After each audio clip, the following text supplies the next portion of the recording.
Paula Bronstein, who's a professional journalist, photojournalist, has been covering this conflict for the past 15 years and is going to share with us some of her experiences and maybe thoughts.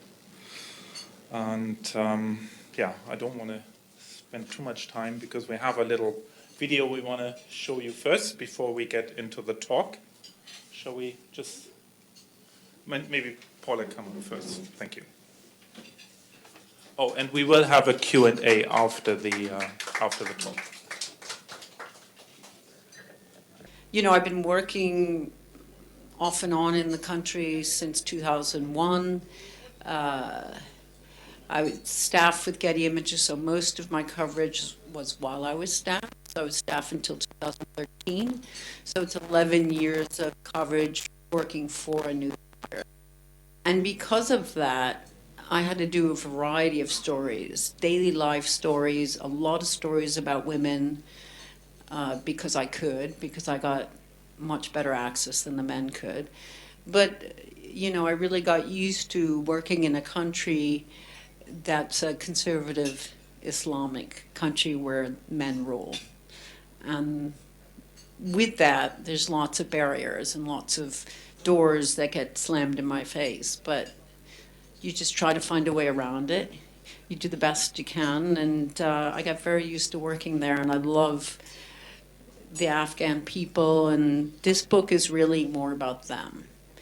There's no pictures of U.S. military, although I did embed quite a few times. We chose to make this book about the Afghan people. So we'll go ahead and show you the video. I can click here? Okay.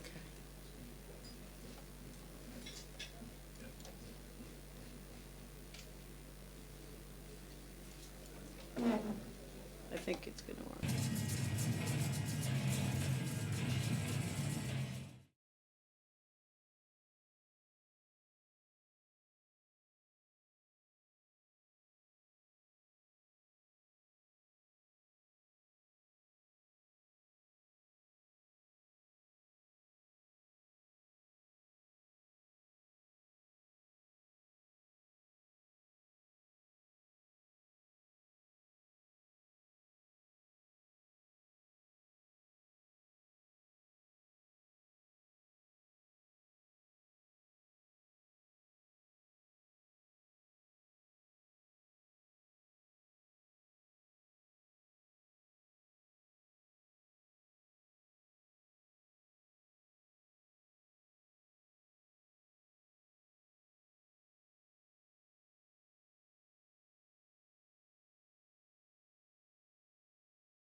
My apologies, I usually say that ahead, but I forgot to mention that, especially with this crowd.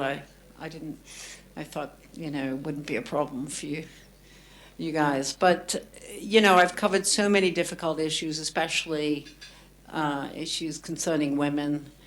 I know there's this feeling that it's the forgotten war, but as we all know, things aren't going very well there now. And in fact, I just postponed a book launch there because of security. So, you know, I just hope with this book it brings attention to some of the issues about Afghanistan and really, you know, just hope that people don't stop asking me about this forgotten war, because it's far from it. It's just that we keep on seeing it in the headlines for all the wrong reasons, you know. It's another bombing, it's this and that, you know. Yeah, so, you know, I'm going to keep on going back. I'm not leaving it behind, you know. For me, it's an ongoing story. As long as I can go back safely, I will. And I just wanted to read a bit of this poem. It's written by an Afghan-American woman who, when I showed her my book, she wrote a poem about it. And it's very touching. I'm just going to read part of it. Between hope and fear, there is a narrow bridge where every Afghan lives, hanging unsure, breathing in dust. Cruel bullets are flying for decades, marking walls, faces, and hearts. Rockets screech down, cutting through air, butchering limbs. Years of war carved Afghan land into a ruined farm. The politicians, like inept scarecrows, whirl this way and that, with every wind and whim, neither protecting crops nor scaring the crows. Between injustice and fear, there's a sharp thread of hate, spinning around the Afghan woman, trapping her in violence, forcing her to set herself on fire while flames eat through her flesh. She shouts to forget.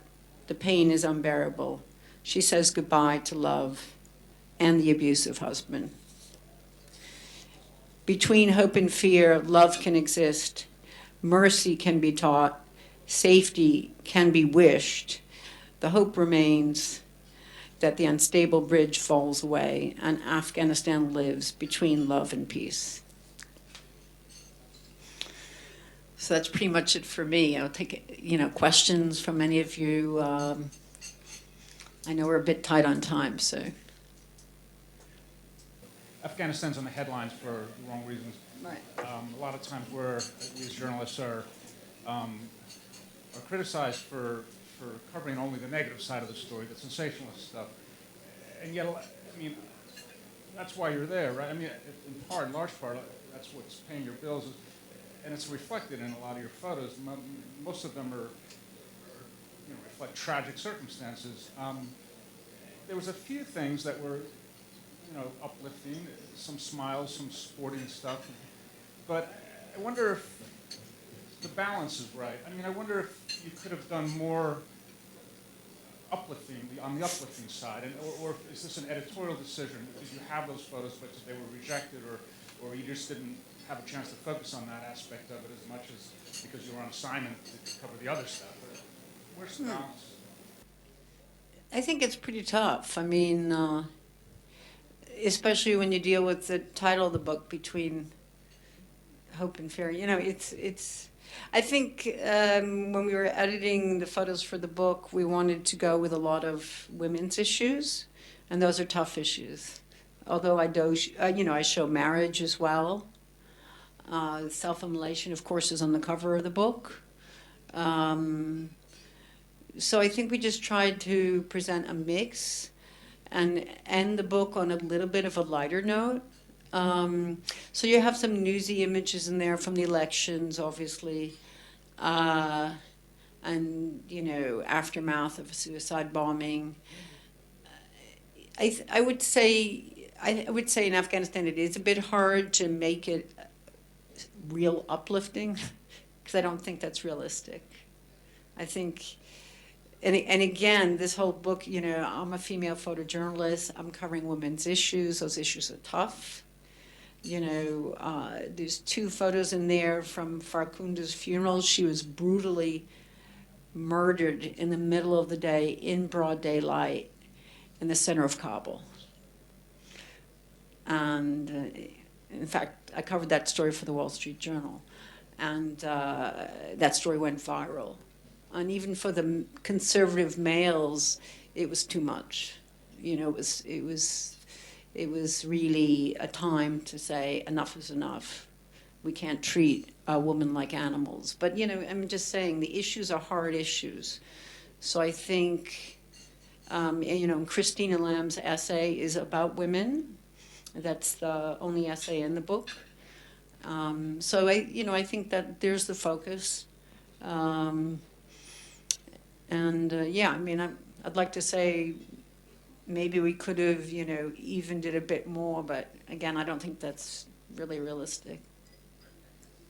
Sure. My name's Ronald Disson, and I do private equity in my own account. I wanted to ask 2 questions. One is, vis-a-vis the women, since you've been covering the women for a long time, how many of the women overall, not just some of the women you engage with, do you feel are, should I say, true believers and have bought into this paradigm and how women are treated, and how many feel victimized and would love a door out if they could get it? And in the same context, because we assume, we project Western values, they all want to door out, but maybe not. And so I'm curious of your take of that. And then also, if you could comment a little bit, I think it's 20% Shia, 80% Sunni, and I don't know if there's an element to that in Afghanistan that we tend to overlook, who's just viewed as one form of Islam. I think the Sunni and Shia is more of a real dominant issue in Iraq more than Afghanistan. And Afghanistan is tribal. And, you know, the warlords are ruling their tribes, you know, Pashtuns, the Hazara, you know, the Tajiks. So it's a different element, but it's more of tribal. And the conservative Islamic values, I think, are especially dominant in the Pashtun culture.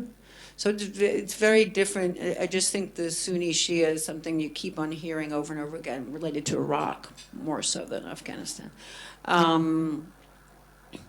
In terms of, you were asking about the women, whether they want to escape their horrific lives. A lot of these women are child brides. They're illiterate, so they were never educated. The husband usually didn't allow them to be educated. They live in extreme poverty. So, you know, even recently when I did a story, I was looking at the legacy of the wars. So we were doing this story on the war widows. I was surprised, women in their early 30s, late 20s, completely, you know, illiterate. So we're not talking women in their 50s and 60s, you know, so I think it's hard for them to escape that cycle, because where do they go and what do they do? You know, there aren't a lot of choices for them. And a lot of them are trapped because they've been sold to pay off a debt. And again, as I mentioned, child brides is another issue, always been an issue there. So they're both mentally and physically abused inside the home, usually unseen by the public, until they do something extreme like try to commit suicide, you know, by self-immolation. They don't have access to guns. They have access to either drugs, you know, heroin is very abundant there, or cooking oil, because they're always in the kitchen cooking. So the reason why they do burn themselves is so that no one else, they don't want another man touching them. That's it. Yeah, and some of these women are only 18 that I met. So it's really quite a tragic story. Again, you know, I think there's positive women's stories, and even though Fargunda's horrific death happened in the middle of Kabul, there's also thousands of girls going to school in Kabul, you know. So the younger generation is being educated, at least in the capital city. I certainly would also highlight some of the terrible human tragedy and some of the horrific cases that you're talking about. But I would also talk about not the thousands of girls going to school, but the millions of girls going to school. And I would talk about the pride the Afghan police and army, at least many of the individuals have who are joining those institutions that have lots of issues. But they're moving forward, and these people are brave and dedicated and trying to bring peace to the country. I would talk about at least in principle, the free media, the women journalists who are bringing great courage to the reporting, the popular culture, the sports, the cricket team, the joy Afghanistan had when they won their first Olympic medal just a few years back, and the country erupted in celebration. And some of those things that would give a more textured, nuanced, and I think complete story about what Afghanistan is. What worries me about your book isn't any of its inaccuracy. What worries me is its incompleteness. And you know, as a former ambassador of a Western country to Afghanistan, I still try to encourage our NGOs and our governments to invest in Afghanistan because the people want it, they're benefiting from it, and it makes a difference. But I fear that people looking at this are going to want to slit their wrists and think the country is without hope, even though the title is Between Hope and Fear. The balance is much more on the horror stories. And there's 30 plus million people, and it's not all horror stories. So I'm also curious whether this was I understand the point of what you're trying to make, that these are terrible stories and we should be aware. But I do worry that in doing so, we've lost other critical messages, and in a way are tilting us all towards despair and hopelessness, when I think Afghanistan is much more than that. Thanks a lot. That's really, I really appreciate your comments. It's fantastic. Because you have enough experience there that you can speak, from your point of view, and usually I don't get to hear that, so I appreciate it. I was wondering, Paula, what are the greatest challenges that you have or had working there? I mean, as a Western photographer, as a woman, are people, or what is kind of the bigger challenge for you? Security is always an issue, but that's not specifically a female issue. The same, what happened to Kathy Gannon, thank God she's still alive. Anya Nijinghouse didn't survive, but, security is always an issue, even when you were doing what they were doing, just covering the election in 2014. For me, the challenges are really more getting access as a female photographer. Even trying to shoot women praying in a mosque takes a lot of doing. The photograph looks easy, but in fact, it took me a lot of talking to get myself into the women's side of the mosque, specifically the women's side. So it's not, I find there's constant challenges working there, and it's not just security. And what's going to continue to bring you back to Afghanistan? Well, I think I'd like to go back on specific assignments. I was there in the spring of this year. I was asked again to look at the legacy of the war because of the time I've spent in the country. So did a story on the war wounded because, quite frankly, at the end of 2015, the numbers were so high, they were the highest in 14 years, injured and killed. So although it's a negative story, again, it's reality. So just bringing attention to these silent victims of war, that's what the story was about. So that I shot that in the spring. It ran, Time.com ran it. And I'll continue to go back for specific stories. So the question I guess I would have about a 35 or 40-year slide into what we would call a total dystopia situation. Is there a turnaround? Are we looking at more hope than fear? I didn't get that message back yet. Is it continuing the slide or is it turning around? Macro. I think in terms of between hope and fear, I had an interview with a French journalist recently for an online publication called AccuPhoto, and he was implying, the forgotten war. We chatted a bit about that, but then he said, what's this title about? And then I said to him, well, let's look at France right now. Are people fearful about the next terrorist attack? Are they hoping that it's never going to happen again? Unfortunately, France has been attacked now a number of times. So I think it's just that, between hope and fear. People are obviously quite fearful there might be another attack there. And immediately he said, oh, absolutely, now I understand. It's just I think the Afghans would like nothing more than, for somehow just to be able to go shopping on the streets of Kabul and not be fearful of another random bombing, The day I arrived in the spring of this year to do the War Wounded story, there was a bomb blast that day. It had happened, a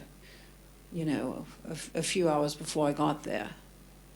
And so I went to the hospital that I already had access to. It was an Italian-run hospital called the Emergency Hospital. And immediately met a man whose face had second-degree burns all over it. The rest of his body was fine. He just had the window down on his way home from work. Wrong place, wrong time. Lucky to be alive, but again, on his way home from work. So that's, it doesn't matter now whether it's France or Kabul, whatever. Of course, France is going to make the headlines. Kabul will be a blip. It'll be it'll be gone the next day. Anyways, that's, I think it's, for a country where a lot of people feel like it's, the war's over, it really, unfortunately, that's not the reality, so. But I think, again, then we get into this between hope and fear. It's, people have to have hope.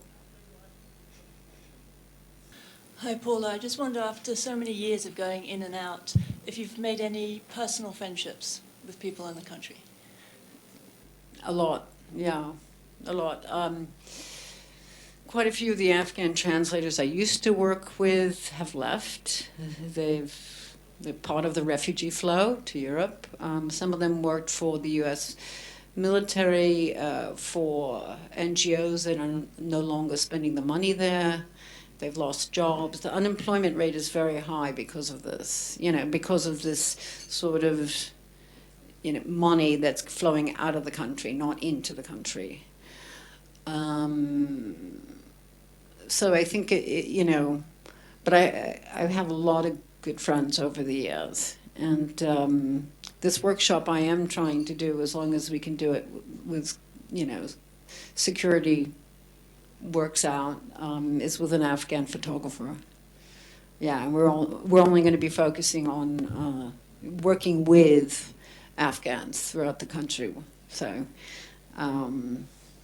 yeah, and we just postponed it. It was supposed to be this month. We had to postpone it because of security. More or less cyber security. I know there's, people seem to be talking more and more about that, especially regarding to China, but it was posted on Facebook, and I'm not used to having my arrival announced before I get there. So, especially in lieu of the recent attack on the American University. I'm a pretty high-value target, so we had to postpone it. But yeah, no, it's a good question. Yeah. I am an art researcher, and I'm wondering your photos as a visual narrative. And I'm wondering why you mentioned that you deliberately left out the presence of U.S. Army in your photos. Even if it is a sad story, I don't think it's the whole story. And there is, in the academic context, many art historians, they would criticize the flowing photos from news agency every day in the world. Very few of them would represent the contrast between the power of the Western military troop and the powerless local people. So you said you focus on the local people, on the local story, but it is not a whole story. So I'm wondering what prompts you to do the choice to leave out the U.S. military army. Right. Actually, the publisher had no interest in running those kinds of photos. He told me that straight away. It was part of the original edit. And he just said, Paul, I want this to be about the Afghans. I don't want, photo after photo to be what ran on the front of a newspaper, 8 years ago, whatever. So while there are some newsy photographs in there, they're about elections. Because you know, these are historical times and changing face of Afghanistan, so we had to include the elections. But it was really, you know, I got published with an academic publisher. They have very specific, you know, ideas about the way they would like to see the book go, and I respected that. I mean, I think those photos have been seen over and over and over again. But I say that from an American point of view, so your point of view, you know, would naturally be different, yeah.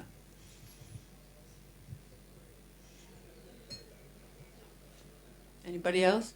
Just one last quick question. I wonder what you're working on now. Well, I just came back from Uganda. I was on a fellowship with the International Women's Media Foundation and did a story on South Sudanese refugees. The original plan was to go into South Sudan. That didn't work out. So I did a fairly in-depth story along the border with South Sudan.